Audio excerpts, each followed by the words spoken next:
Bill, you want to get started with 5 minutes? Yeah, let's get started. Well, good morning, everybody. I am Bill Collistad. I am the Public Policy Manager with the Iowa Developmental Disability Council. And today is really about exactly the title, the Stakeholders Meeting. We're looking for information, perceptions, how you see the infoNET, how you use the infoNET, what works, what doesn't work, and even a little bit to help us understand the branding and the experience you've had with it and what did you know about it from the past. So we have some open-ended questions, and if you're most comfortable in putting questions in the chat, that's great. We'll record them that way.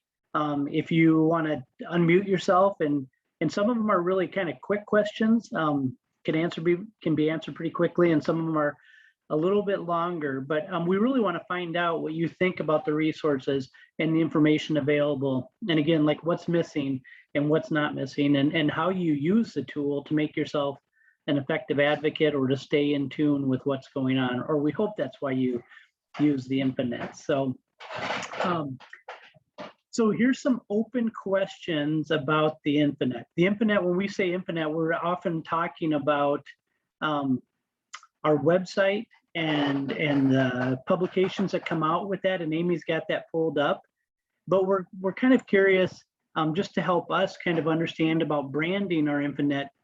Is anybody aware of who funds infoNET? Again, you put that in chat, or you can put that, unmute yourself, and we're not trying to stump you. Yep, a few people have chatted. It is the DD Council, so it's the Iowa Developmental Disability Council who funds it. And just to kind of give you an idea, we are talking about this over this next few years, rebranding it, because some people don't always connect the Iowa Developmental Disability Council with the infoNET. But Amy and myself and Brooke, and Amy kind of leads the charge, but we really create a lot of, or all of the content on there. But we actually had somebody even at our annual conference asked me if I knew about the infoNET, and said that they get a lot of their legislative news from the infoNET. And I thought, boy, people really don't always understand that connection. So yeah, and Diane just put, some people don't always connect the two, or they're not always clear where they're coming from. So when we say infoNET, does anybody know what it stands for? Just the title, infoNET.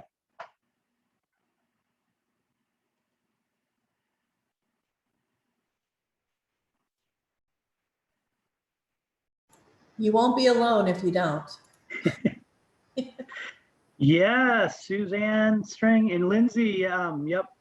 I actually, kind of a funny story about me is that Amy sent me an email the other day, and she said, referred to the information network. This is a while back, a few months back. And I said, what's the information network? And she said, it's the infoNET. So we're all learning together. But the information network is really not just about what we send out, but it's a network of all of us to make sure that we're all on the same page of what's going on at the legislature, what bills are being considered, and where they're coming from, and just making sure we're all, I guess, aware. So, this kind of question we kind of asked and answered, but does it clearly link? Do you make the link from your infoNET either to DD Council News, or even ID Action, which is kind of the advocacy group or project that we work on? Do you make a connection between those three, or do you see them as separate? See them as separate entities, or do you see them as a collaboration of working together? Or kind of curious what people's perspective of the three projects.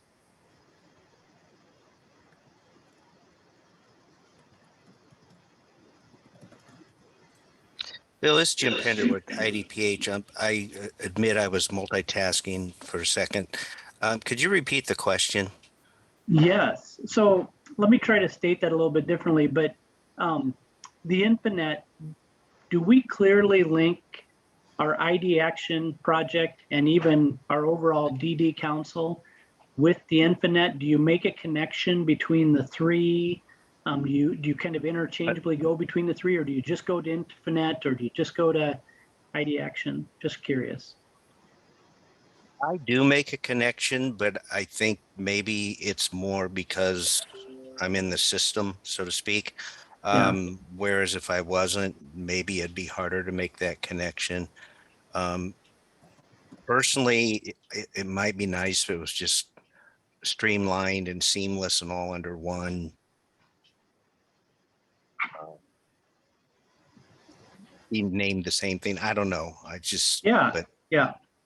I mean, that's kind of what we're thinking as well. We know that people know all three projects, but they're not always connected to, one is the council and the other two are projects of the council. Right. Diane, I think put, I think about the three, but one is new and I think it could be better connected. And then somebody just said Steve Stevenson said they made the connection in the last year. You're kind of reinforcing what we already kind of think. So this question's a little broader. It kind of talks about the infoNET as a whole. What's your first response when you think about the infoNET, or what do you think about when you think about that resource? What's some of the adjectives that come to mind, or a way that you would describe the infoNET to other advocates? Legislative advocacy, somebody put? Well, it's outstanding. I think it's succinct, but it's got some meat on the bones. I can go through it really quick and take action. Usually as a private citizen, obviously, because I'm in state government, but it's just an outstanding web page. Good. Thank you. As somebody had said, the booklet is what I associated with. We get a lot of that feedback. The booklet kind of starts people that way.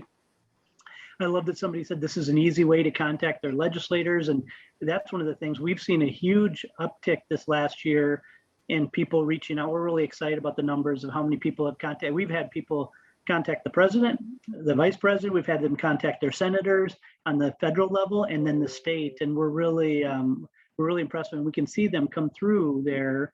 And then people put what advocates need to know, and kind of breaks it down. So you can get it from a simple version, or you can dig in a little deeper. So thank you, Kelly. They're indispensable. We hope. Glad to hear that.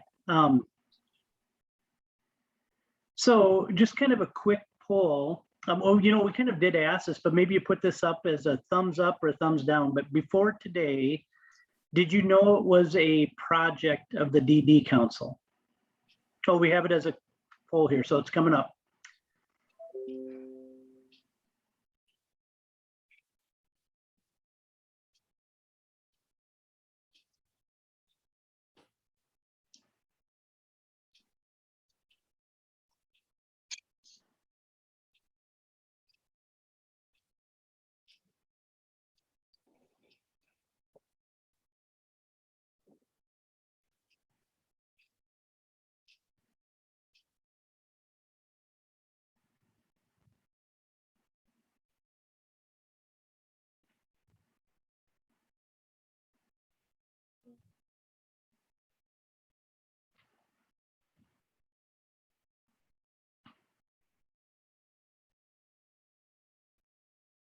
Can you guys see the results? Yes, we can. Bill, I would say I knew that, but each year I introduce it to families new, and I think it takes a while for families to connect the two. And I think it's a bit overwhelming for them to learn about the three. Right. Yeah. Right. Takes a while is what I'm saying. And so I know you want it to be as approachable and as branded as possible, I would, assume. Correct. Yeah. Yeah.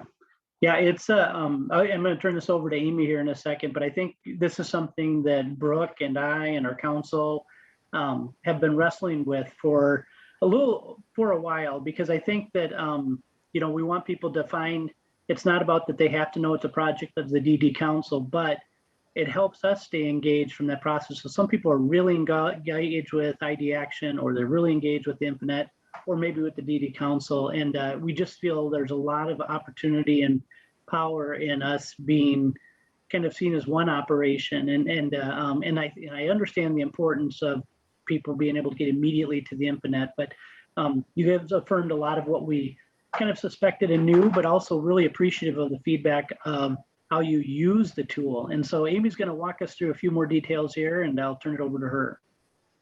Yeah, thanks, Bill. Thanks, everybody, for sticking with us on all of this.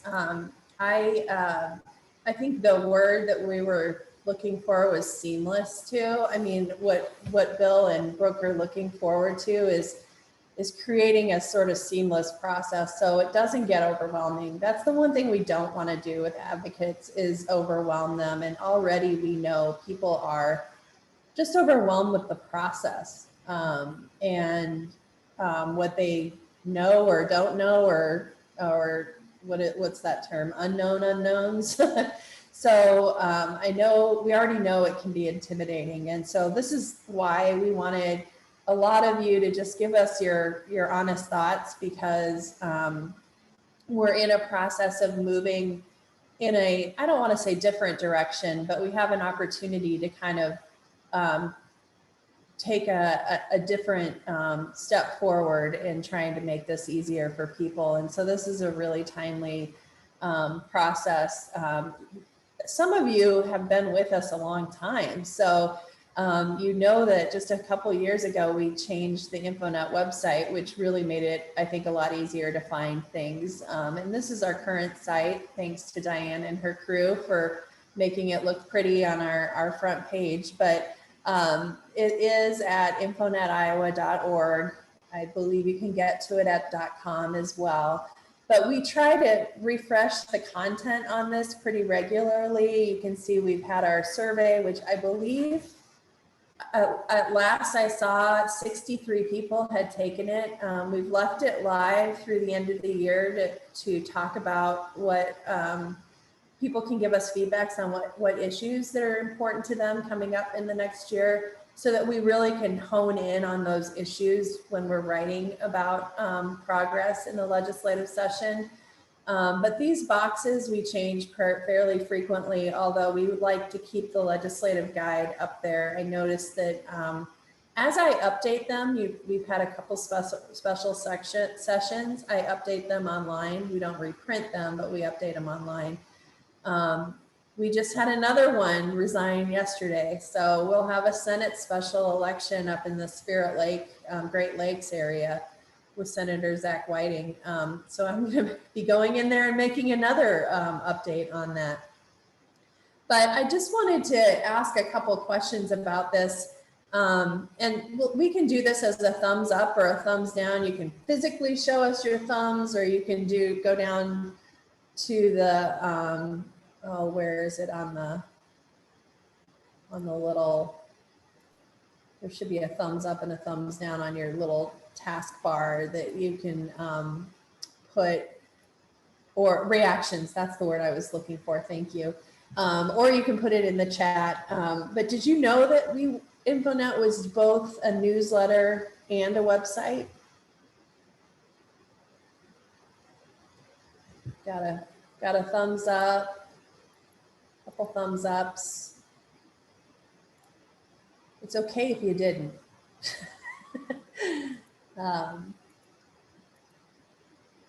Bill knew it was. There we go. So a few of you did. And that's one of the things that's been difficult, because as infoNET has evolved, we had infoNET before the internet. So it started as a written publication and then transformed into information network that included social media, included the website. And so we've never really rebranded or done anything since it was a strictly 12 issues a year publication. So one of the questions I had for you is, as you look at what's on our website, and I'm happy to click in on some of these as you guys talk about it, but what functions do you use the most on our website? Oh, thanks, Matt. Mike said the Capital Chat webinars are great too. We do have a question about that later. It feels kind of like your new kind of service, because you got the newsletter and the website. that capital chats is a different beast, and we're really liking that. That's great to hear. Thank you. I would say the same. We're only going to build on that this year. Just a kind of a really quick commercial. Amy and I are going to huddle up not huddle up every Monday. Amy, we're going to get together and we're going to have maybe a 10-minute, here's what happened last week at the Capitol. Here's some things to pay attention to. And we'll put some links in that video where people can go right to our infoNET and find out, if they want to weigh in on a bill or if they want to make comment. So we're going to do kind of I don't know, Amy and Bill at the Capitol steps or something. And just kind of give a 10-minute review each Monday, especially if the activities are high. So. Yeah, that was one of the things that we were thinking about, was making things more on the go or accessible for people that might not want to sit down and read something. And just have that kind of supplements what will get sent out every Friday. And we'll talk a little bit more about what changes coming there, but we'll have something written come out every Friday, but during session, but then we're going to have this sort of shorter video that'll have closed captioned, or we'll figure out something to make it accessible. We may even try to make it into a podcast too, in case people do that on the way to work. And just kind of really short. Yes, Carrie said short 1 to 2 minute update videos would be awesome. Yes, I think we want to try to do that as well, and try to just make it so it's real simple and really kicks in on those highlights, so that people that are more visual learners can use that. And I think that we're going to be trying that out. I wish Bill and I were comedians, and then we could do like a John Oliver yesterday, today, or whatever those things are. But well, Bill is. I'm not. Not funny, just funny looking. No. What other functions do you use? Do you guys use the calendar much? I mean, we do there's not much on it right now because we're not in the session, but the calendar will have any kind of community events that are going on. So right now there's the last community integration town hall that DHS has been hosting is next week. We have the member meeting town halls. We do then during session, there's at least somewhere around 500 legislative forums that happen during the legislative session. And those are included in here.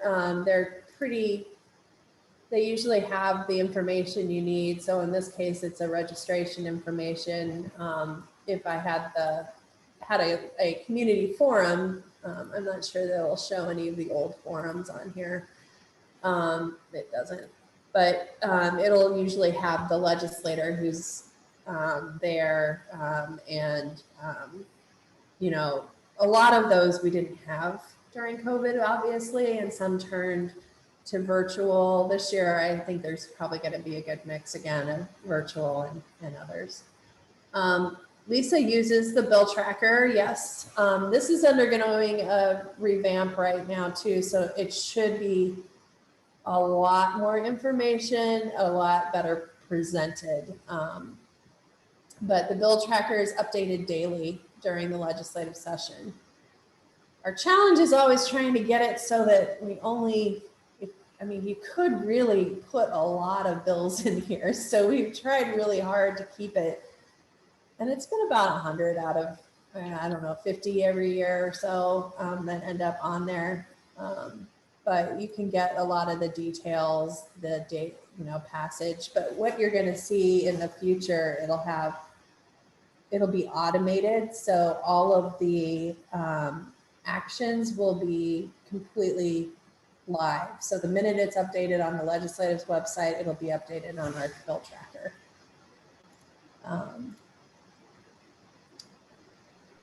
Let's see. So I have a question. What's that? I'm sorry. This is Lisa. I have a question. Yes. It's the question I probably always ask you, Amy. So I went to, our town hall with Bill, and we had a group of ARC self-advocates who were really good at expressing their concerns and interests. And I don't really feel like there's a spot for them on this page. And even if there was a tab, like a self-advocate tab, that where there was a lot more simpler resources available.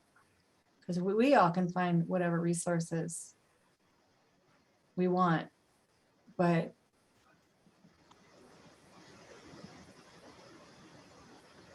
we are the IDDD Council. And so I always feel like that should be our primary way of measuring, are we accessible to the people? Like Bill did a good job with a tool that had a simple outline. What was that called, Bill? The overall, I actually have it right here, but That it's toolkit page thing? yeah, it's how to tell your story. It's a worksheet, and it's just a very simple 5 questions on how to tell your story. And Lisa, I agree with you 100%. I think you're right. The overall tool is cumbersome, and especially for different people with different abilities. And so that's something we've got to continue to get addressed.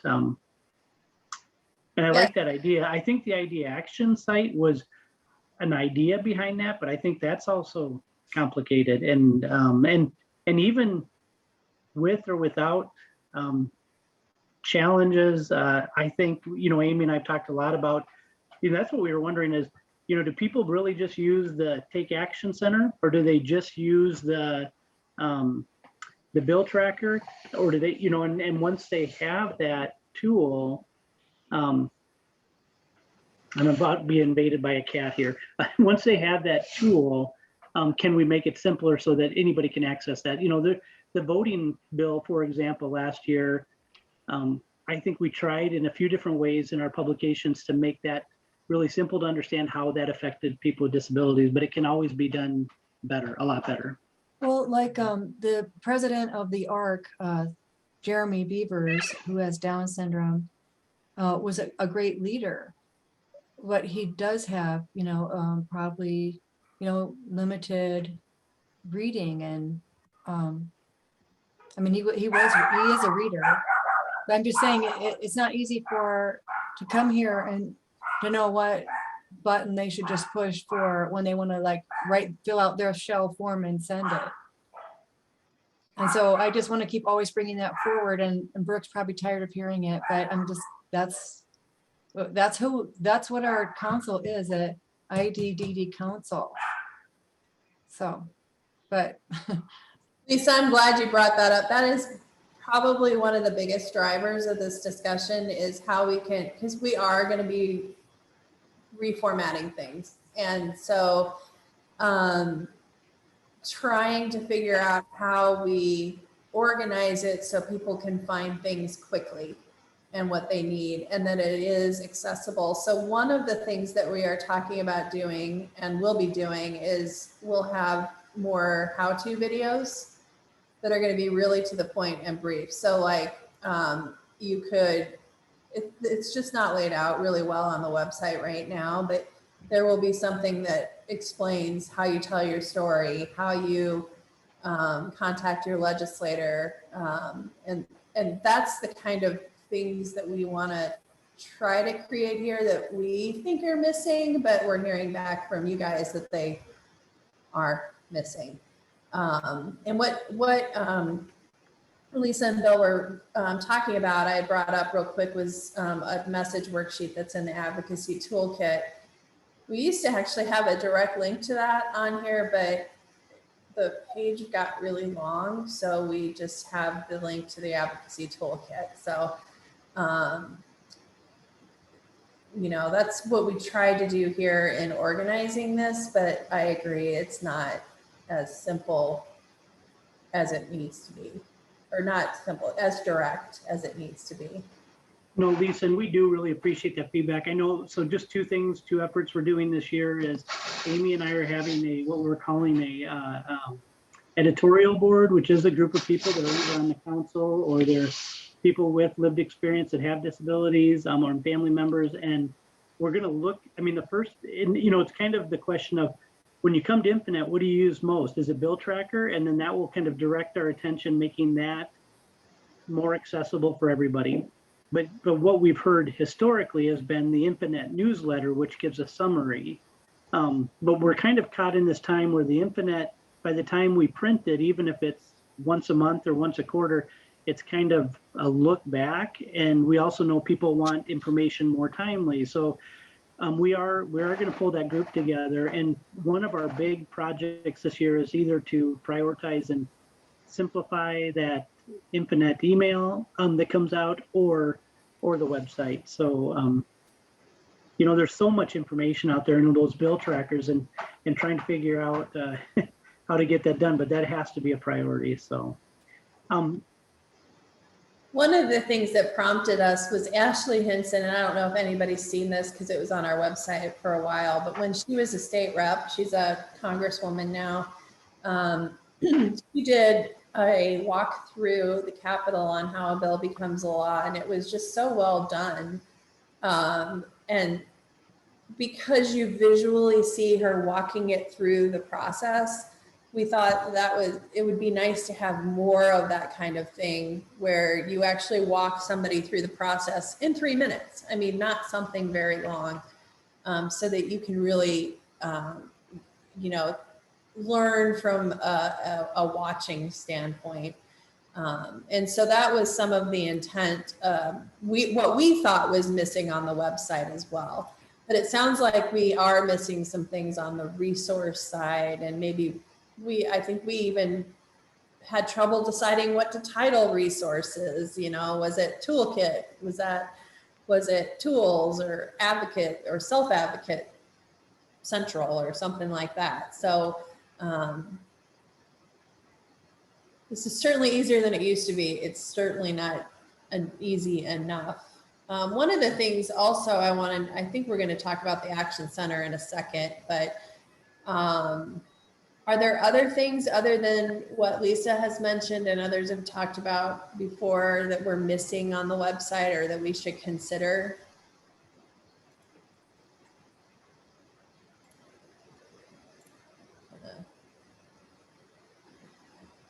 We moved our breaking news. It's down here to alerts now.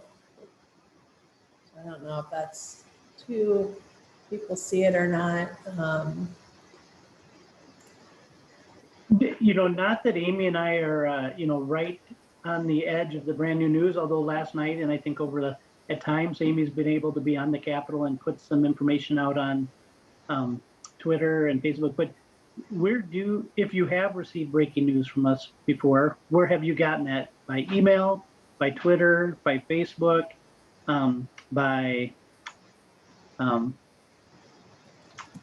is there any tool that you use that you've been maybe alerted? I guess the question is, have you ever been alerted by the infoNET or the DD Council about breaking legislation? And what was that resource?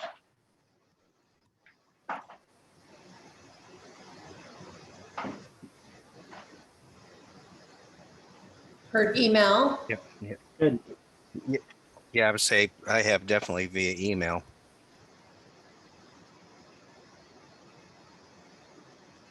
And Mike, you saw the new maps. Did you get that by email, or yep. Yep. Are you guys on Facebook and Twitter, or do you follow us there as well? Oh, Brooke just asked that question. Or we're not, it's not gonna be Facebook anymore, right? It's gonna be Meta. I don't know what that's gonna do, but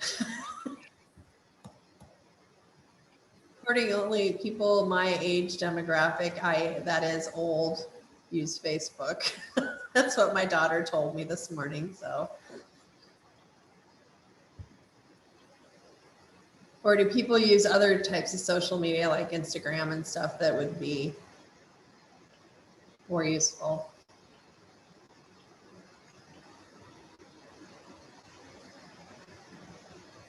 I mean, I think it'd be worth if you haven't, a survey to see what platforms people use. That might be in our survey. Was that in our survey, Bill? I can't remember. I don't remember. I think we ask it, You do, okay. Okay.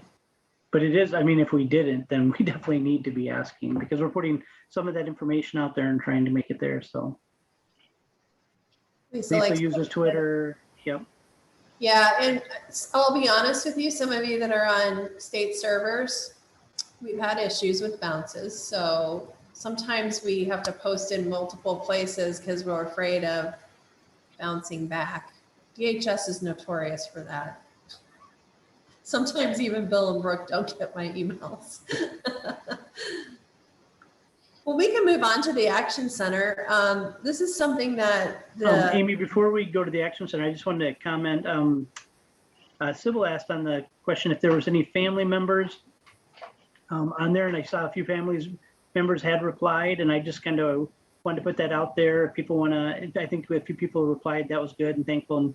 And she was not aware as a parent, so that's something we want to make sure is that all the, the entryways or doors that families that have children with disabilities are aware of our information. We want to get that out there.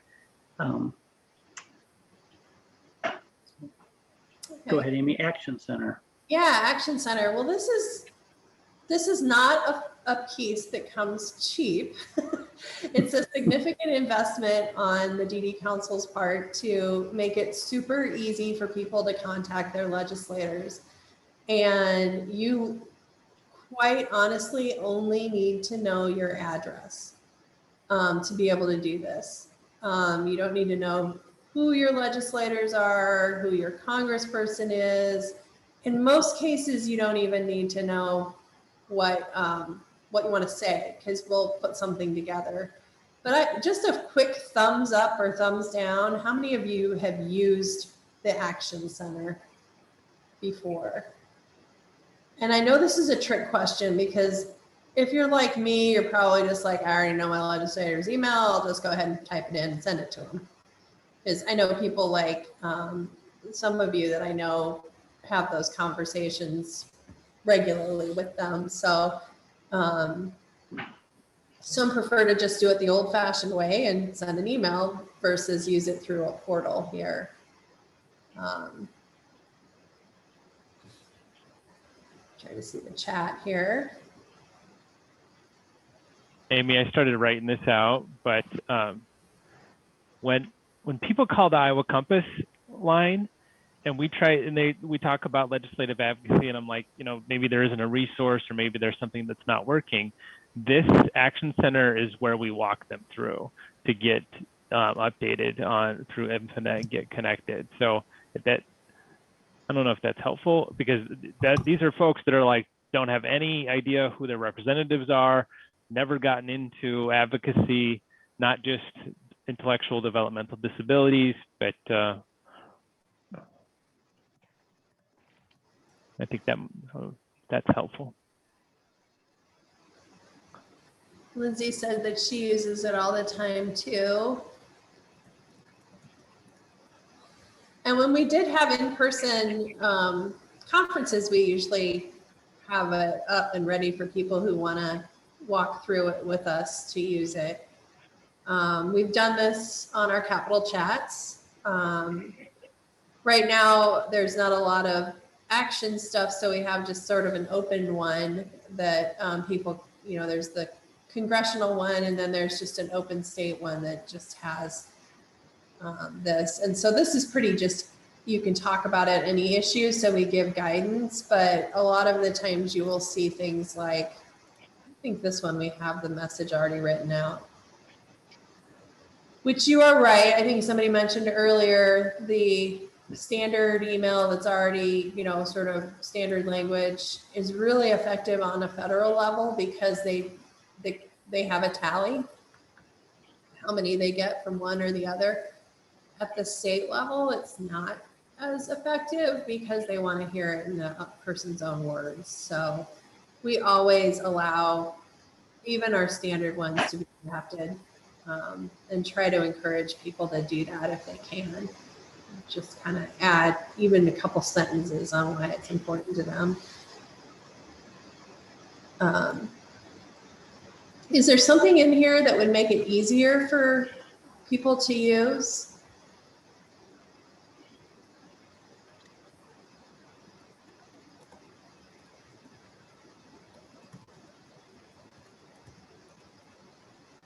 It's definitely something I encourage people to show other people, like if you're having town hall meetings or something like that, or community meetings, to show others it. You don't have to be a part of infoNET to get on here.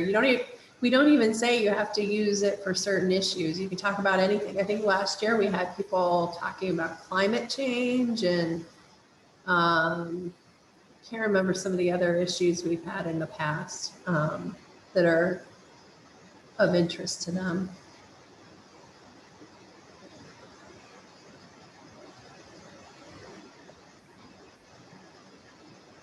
Okay. I guess I'm going to ask, do you like to having the option of having a ready-made message that you can adapt? I think most people said they like to use it as a starting point.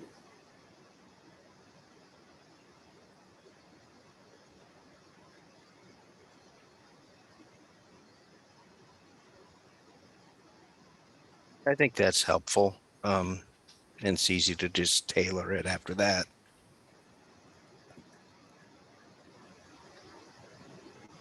So we've really focused a lot on the state level. Would it be helpful also to have more federal opportunities to take action? Lisa asked if the governor's office is included, and yes. That's a choice I make. Sometimes I will not make it I will not click the governor's office when I set something up, but on the contact your elected officials, it's always an option. You actually get to choose who you want to send it to. So if I'm just going to quickly do this and show you that if I put my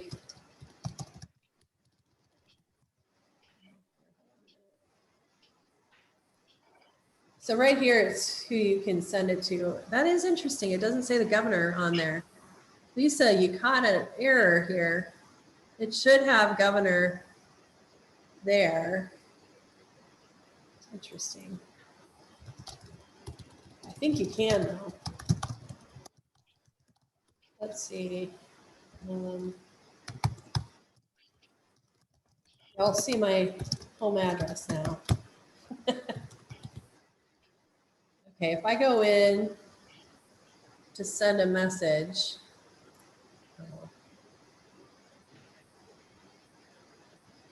so easy, I'm messing up.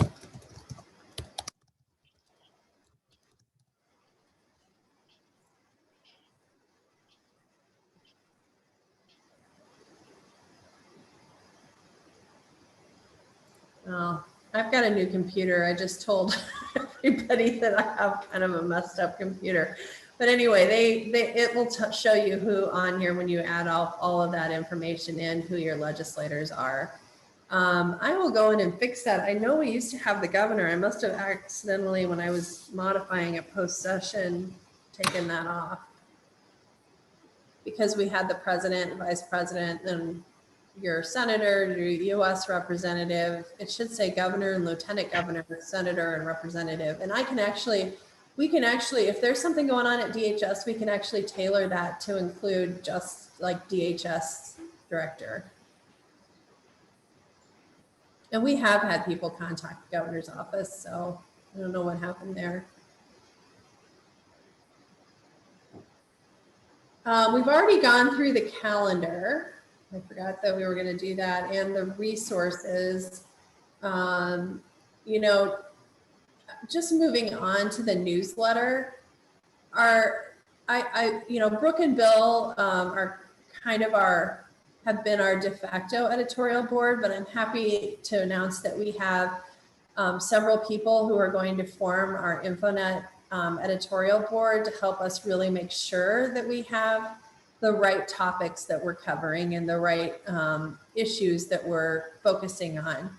And that's always a challenge because, you know, we'll try to cover only certain things and then everybody will ask, why didn't you cover this? Or, you know, and so it's always that delicate balance. But I know Lisa on here has agreed to do that. And we've got the DHS lobbyist is also going to do that. She came from the legislature as a policy staff person, so she comes on it with that hat.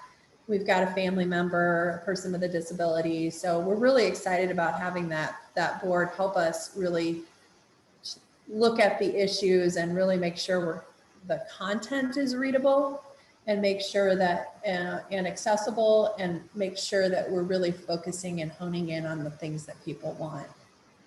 And so I guess I would ask you, do you think we're covering the right topics, or what things would you like to see in infoNET that aren't there now?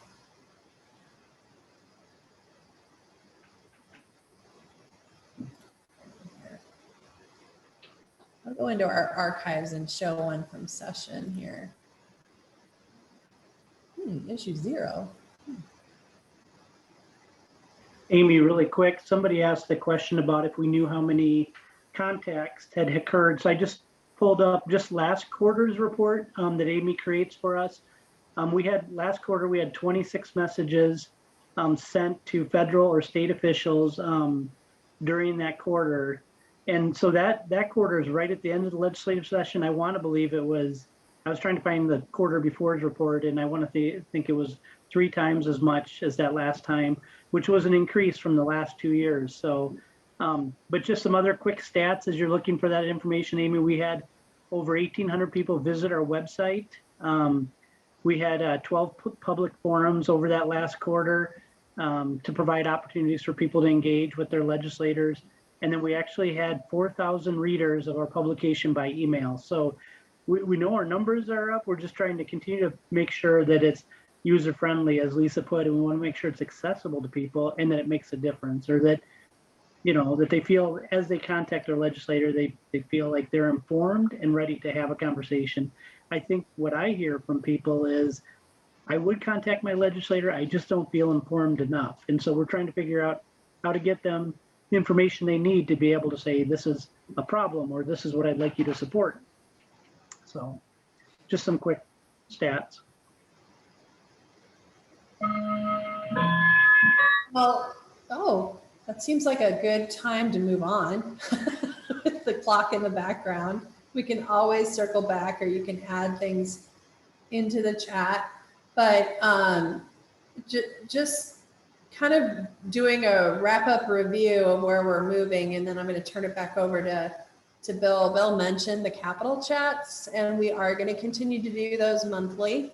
Probably going to continue to do those on Fridays at 11, because we did seem to have pretty good turnout at that time. And we're avoiding the noon hour just because Zoom can sometimes get clogged up, I guess, at that time. So it's a little bit easier, and not have as many problems that we have that. We do not yet have a capital chat scheduled for December, but I believe that will be a discussion. Oh, we have a capital. Oh, I'm sorry. Can we share the date? Yeah, we do have one, I Yes. think. But Emily may be able to put in chat when that's scheduled. I don't know if you guys can see my schedule here. I'm looking it up real quick. It's December 10th at 11. And at that time, we hope we have a little bit of information about what we're going to look at for the next, what's going to kind of be ahead. So that will be our next capital chat, and then we'll return to a monthly schedule in January through session. We will supplement that with a Monday snapshot, which we talked about, that Bill and I are going to record and do the highlights, quick highlights. Maybe, I don't know, maybe we'll find a guest to come on and talk with us. We will look at doing that in a podcast form too, if we can figure out the technology of that and getting that done quickly. We are moving to quarterly newsletters that are printed and mailed. So those of you that got the mailed version of it, we're going to go to a quarterly mailed version, because that's very expensive, and it's it's a lot of information to cram in all the time. So we want to go to doing those quarterly and then doing during session a weekly emailed report, and then outside of session sort of as needed in between the quarterlies. You know, some years you have a lot of time in between things happening during the summer. Sometimes you have interim committees.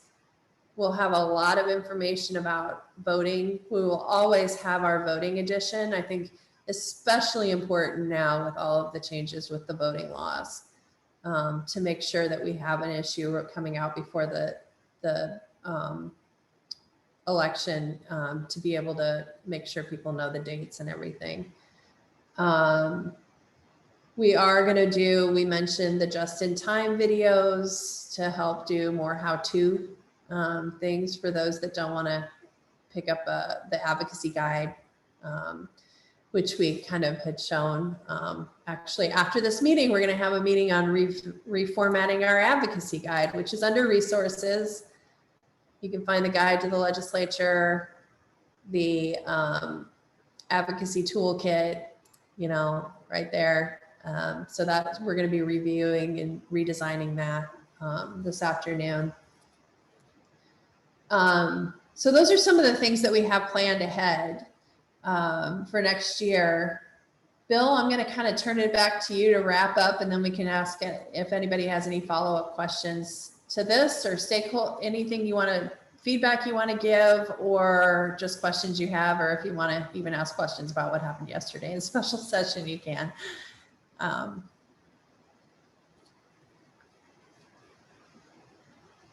I should probably leave a second for special sessions there, but certainly we're really thankful everybody attended today.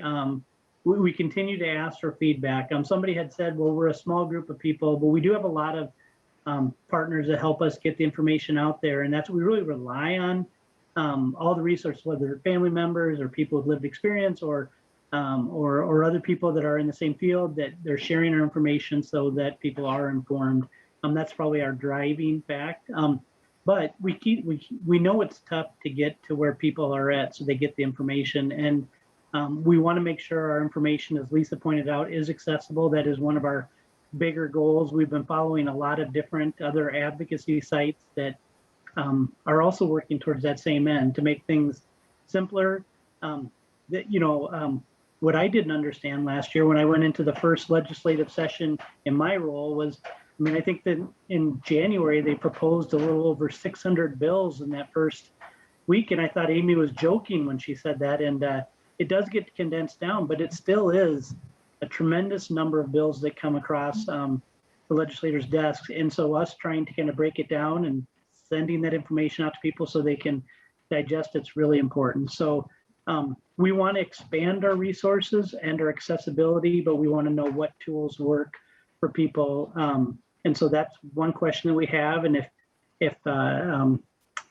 so I would leave that up for a pause. And if people want to put that in the chat or want to speak really quick, is there a way we can be more accessible?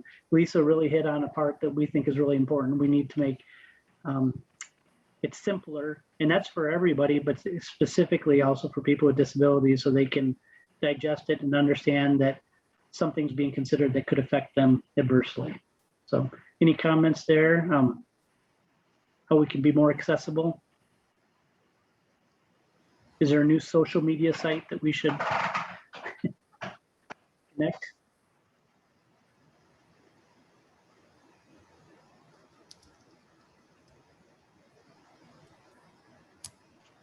I don't have ideas. I was thinking about the 2 self-advocates that we have as trainees in the LEND program at the UCED, Center for Disabilities and Development. I guess it's University Centers for Excellence.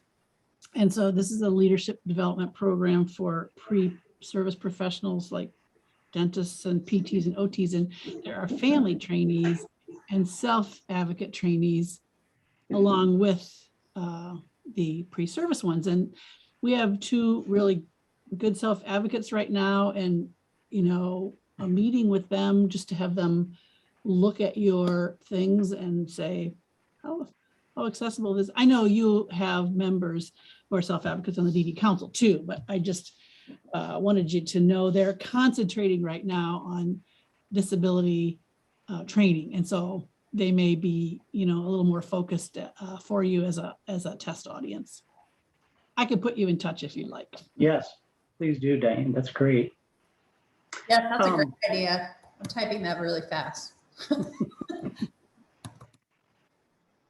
So here's a challenge for everybody. Diane, I'm going to put her on the spot again, not really the spot to talk, but she had said, you're a small group, really appreciate the work that we do.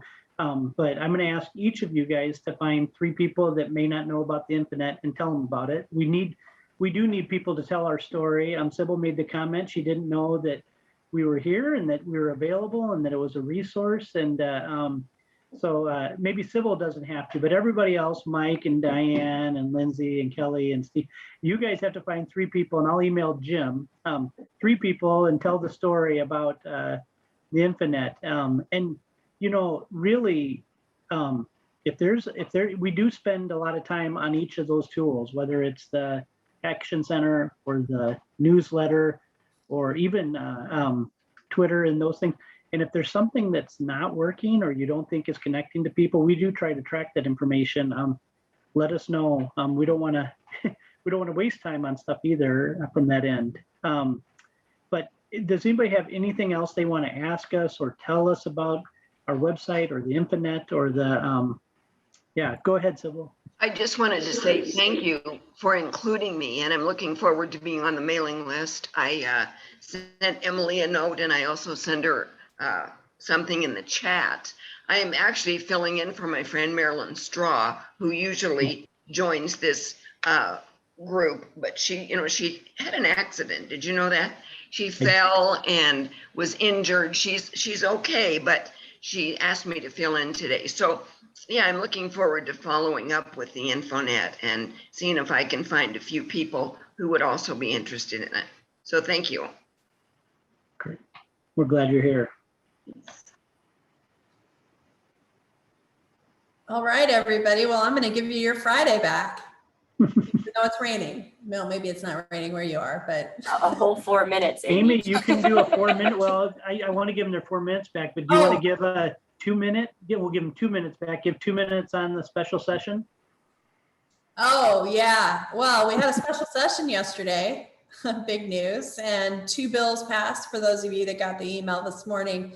They accepted the second map, which is really exciting, the redistricting map with the new legislative districts, because that meant we followed our process in Iowa and we didn't look at things like party membership or where legislators were doubled up.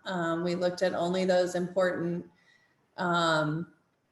issues that, the things like compact, making it sure that the districts weren't long, weird things, weird serpent-like looking districts. In fact, Illinois just looked at I think they adopted their map that has something that looks like a Pac-Man throwing up on St. Louis. Oh, no. I mean, so it looks so weird, a very long, skinny tongue coming out of a Pac-Man. And so Iowa followed its process. So we'll have new districts. Those are going to be, I would guess, be signed here in the next day or 2 into law, and they'll go into effect in the next election cycle. So nothing changes until the next election. So the people you'll be voting on are the people in those new districts. And then secondly, about 180 people were at the Capitol protesting employers mandating vaccines. So they did pass something, but it's odd. Everybody opposed it, but they went ahead and passed it. It did not do what the protesters wanted, which was an outright ban on mandates. What it did is just said if an employer is going to require mandates, and this includes hospitals and healthcare facilities, they're going to require COVID-19 vaccines. They have to allow a religious exemption or a legitimate health concern risk. So they have to attest that that would impact their health. And that went into effect this morning because she signed it this morning. So businesses opposed it. The protesters opposed it. Hospitals, at least one of the hospitals opposed it. So one healthcare nursing home group opposed it. We'll see. And Amy, if I understand right, to claim a medical exemption, you don't have to have any documentation from a doctor. You just have to say, hey, I have a medical reason. Is that correct? It just says a statement. So the legislator said it could just be the person stating that. It'll depend on how the rules get written on this. So we'll have to watch the administrative rules process if they do rules. Otherwise, I think it could be subject to how the business interprets that, which would mean it'll end up in the courts if it's not clear. There's some businesses that say, I'm going to put a form in there and I'm going to say they have to show medical documentation that you've got a health at risk or a letter from a doctor. And unless they are told they can't. So I think it's up for interpretation right now. That was a big part of the discussion yesterday in the debates on the floor and also in committee, what that would look like. And like Amy said, I think it will have to go down to the rules and then there's some interpretation. And in some agencies are prepared, it sounded like they already have a process in place where somebody has to go through a process to say what their religious background is, but more around medical. More people would say you have to submit a doctor's order on this form. And so there was a lot of question. Can they just say I have a doctor's issue?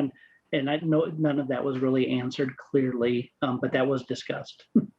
I think the other important thing, and I think most people supported this piece, is if a person is either fired or leaves their job because of this being forced to take a vaccine, they would still get unemployment. And so I think that was the other piece, and that unemployment change wouldn't come back on the employer. The state's going to have to make up that difference in the rates. It just, I'm not very good at the unemployment compensation fund, but I know employers get ratings based on how many people they're paying out to, and this is supposed to not affect that. I don't really know how they're going to make it that way, but it's not supposed to affect their ratings. So, yeah, that was the special session. A busy off season. 2 social workers from AmeriGroup came to the protest wearing their AmeriGroup shirts. I was standing next to the AmeriGroup lobbyist who was not pleased to have them stating the company's name in opposing the vaccine mandates. So that was interesting. They were using the line that people would lose access to their services because there would be fewer social workers there to do their casework. So, all right, Bill, you got everything? I think people are hungry now. I am. Thank you so much, everybody. Nice to meet you, Sybil. See you Bye, all. Kelly. Bye, Thanks, Steve. guys. Thank you.